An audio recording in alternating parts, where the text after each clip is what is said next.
So it's so funny how all these memories since coming back from Cambodia. It's so funny how all these memories start to pop up into my head, and they're memories that are giving me inspiration for new pieces of content and new wisdom that I can pass on here. And that was always the plan, to go over there on an adventure, on a journey of my own, and then whatever information, whatever pieces of wisdom that I gathered from there, I could bring back and pass on to people here.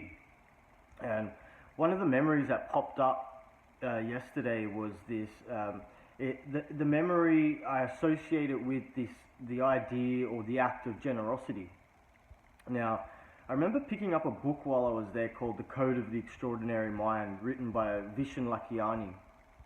And in the book, he talks about a concept, a self-created concept that he came up with called the blisscipline.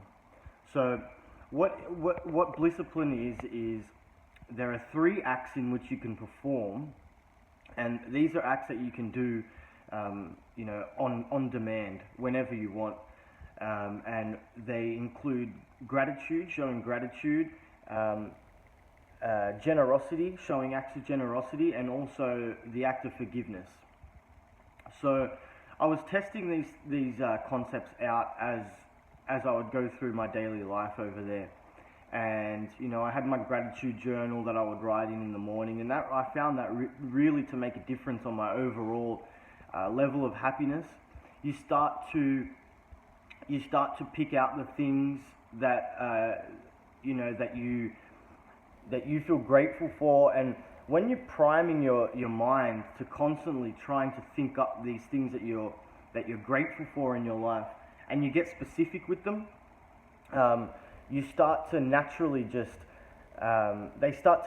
these things start to naturally come to mind constantly. Like you're always thinking about the things that you're grateful for, because you're forced to kind of you have to write down 3 things you're grateful for. So your mind's always constantly trying to think up things in which you're grateful for, and this really has a massive positive impact on your overall well-being. But that was one thing I was doing, but I set off also throughout my day, and I thought I was in the most appropriate setting to show acts of generosity due to the fact that there's so much poverty in Cambodia. And there was one morning I remember particularly. I was on my way to work, and I stopped at a set of traffic lights, and at the traffic lights I saw an elderly man in a wheelchair. He had no legs. I assume he could have been an amputee from, going back from the Khmer Rouge. There were a lot of amputees as a result of that genocide, and he was sitting in a wheelchair, no legs, and he had a hat on his lap. And that was a signal for people who stopped at the traffic lights to, make a donation. And I spotted at the traffic lights, from a distance, I spotted a tuk-tuk driver giving this man a donation. And I was stunned because, in Cambodia, a tuk-tuk driver earns an average of $10 a day. And they're considered, lower middle class, I would say, or middle class. And for someone who would struggle to feed their own family, to see him give an amount of money to someone else who is obviously incapable of working, that really shone a new light on this whole concept of generosity and what it meant, and that changed my perspective on what generosity meant. The way I interpreted it was,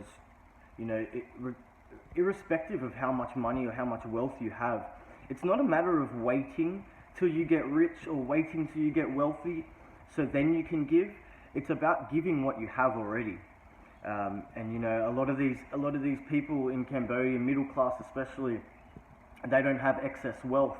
But it seemed as though as long as they were able to put food on the table for their families, then whatever extra money they had, they were open to giving that to people who were much less fortunate than they were. And for someone who's middle class earning $10 a day, the crazy thing is there are still so many people less fortunate than someone earning $10 a day with a family to feed.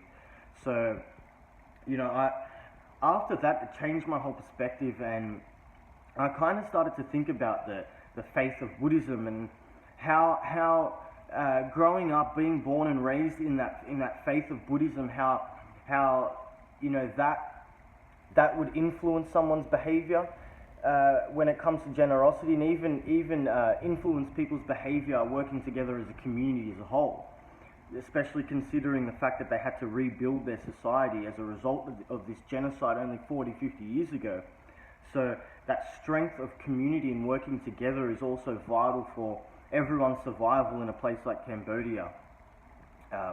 When I look back to the studies in Buddhism, my own personal studies, I find going back to the Four Noble Truths in Buddhism, so they talk about Four Noble Truths, where the first one, life is suffering. So as a human being, our experience is all about suffering, and there are certain origins of suffering, and besides illness and death, one of the deeper rooted causes of suffering as a human being is our cravings and our desires.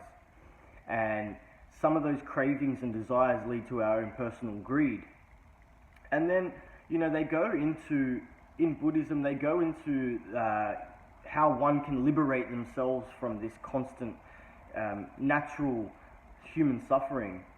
And they give a prescription or an antidote to some of these forms of suffering. And if you look at it, generosity is an antidote or a medicine to the suffering that we experience, the greed.